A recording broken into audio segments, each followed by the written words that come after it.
Too much. Is Jost out of lineup with Greenway in? Jost is nursing something that it's going to be a good day for him to take a step and hopefully be potentially ready for tomorrow. Was it difficult to, I mean, I guess he's hurt a little bit, but with Jordan coming in, is it difficult for a guy to be pushed out of the lineup, right?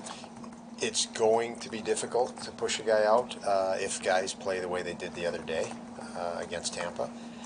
And then there were a couple games, even last week, where I thought we played real well, and that's a good thing.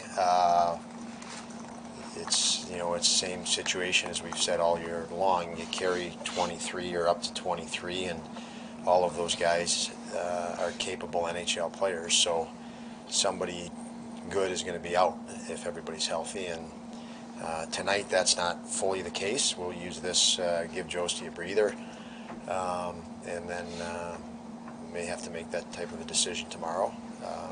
And obviously the hope is moving forward. Same for Samuelson, maybe tomorrow. Go ahead, Mike. Same for Samuelson. So Samuelson and Stillman will be out tonight. They're both day-to-day, and both have issues that we just continue to see how quick they resolve, knowing that they will resolve fairly quick. About a year ago. Pressure is on. Well, no, it's That's it. Covered it. Not good news. The good news of it is day-to-day, which is really good news. You're dealing with it, and you know every day is an impact in their recovery.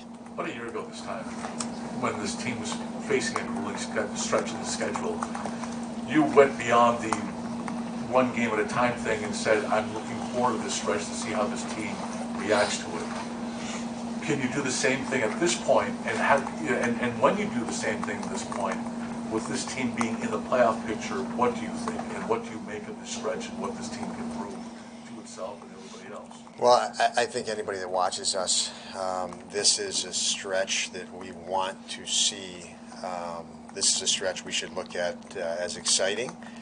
We have made a commitment to go young and to immerse what we feel are talented, youthful young athletes and into moments where they can gain experience, not bumping them out by bringing in older players that you're going to have for a year or two, and may help you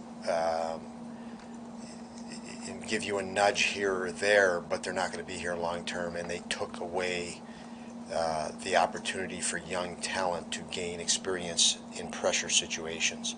So these guys have done a great job, this young talent I speak of, to get us into a pressure situation. And now we can't take them out of it just because they're young. They need to go through it, and the sooner the better they go through it. And we're talking about Jack Quinn and J.J. Peterka and UPL and Samuelson and even Darlene, and I mean, these are situations that these guys have not been in. That's how we were able to develop players over the last couple years, was to immerse them in key situations, whether it was Cousins and Thompson and Middlestead playing against Crosby and Malkin and whatever. We did it. We thrust them in high pressure situations where they could learn, and now we're fighting for a playoff spot, and we're not going to start kicking guys to the curb. That got us here. They're gonna fight, and they're gonna learn from it and gain experience from doing it. And what has this team showed you so far to respond the way it did after the dud in Boston, to beat Tampa Bay, and in previous times? They seem to answer the bell. What has this team showed you in that sense?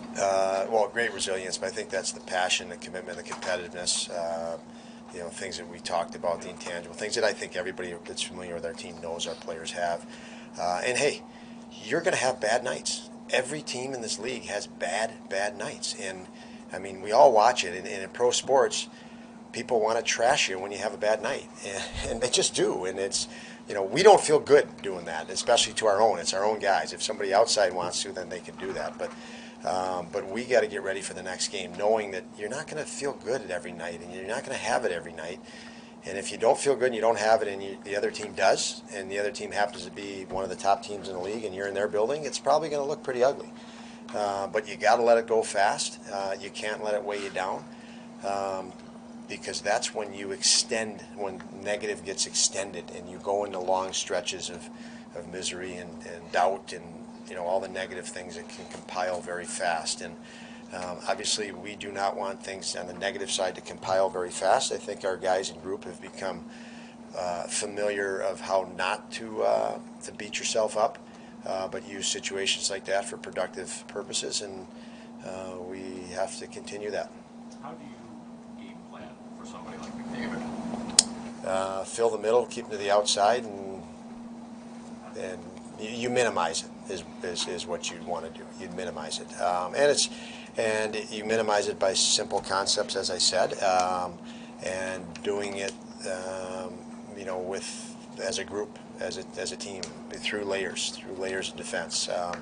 But anytime you can kick speed to the outside, they got to come back to the inside, and it doubles their time. So if you can protect inside ice, you're much better off. They're a team that likes a lot of seam passes, a lot of laterals, especially in the offensive zone around scoring areas. And so once again, they're a high octane, very talented team that is very consistent. So that does give you an opportunity to strategize against it. And now it's time to rise. Don, you've coached some pretty special players. You've coached Matthews, you've coached Ike. Tage Thompson does things that are on the highlight reels pretty often this season. What makes 97 a step above everybody else? Well, you're saying he's a step above everybody else. Yeah, I mean, I think it's hard for me to say a step above. I mean, there's some amazing talent in this league. He's the fastest, he's the quickest, and he knows how to use those to his advantage. Yeah, he's dynamic, and he has those attributes that's easy for us to pick up and see on a TV. But there's so many smart, intelligent, off the charts type of skill players that, he's one of them. He's fun to watch. Him and Nathan McKinnon are very similar in that regard.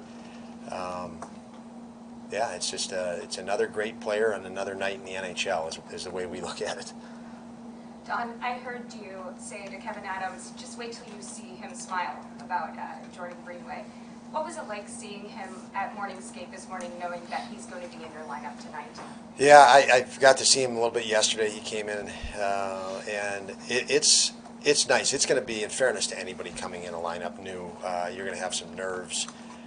It's probably going to take you a couple games just to settle in. I know for him, being from upstate New York, there's a lot of excitement and extra adrenaline that'll go into it. But it is great to see him for me personally, on a personal level. This is a guy that I've coached and I've pushed hard, and he hadn't always liked some of the things the ways I had to push and demand of him, but he pushed through it. And I've, going through those things, especially with a player at a young age, it just makes it that much easier for me now. I know the character he has and is as a person. So yeah, he's got a great big smile, and when you see that, it's pretty comforting to know you've brought another good person into the organization that's pretty talented.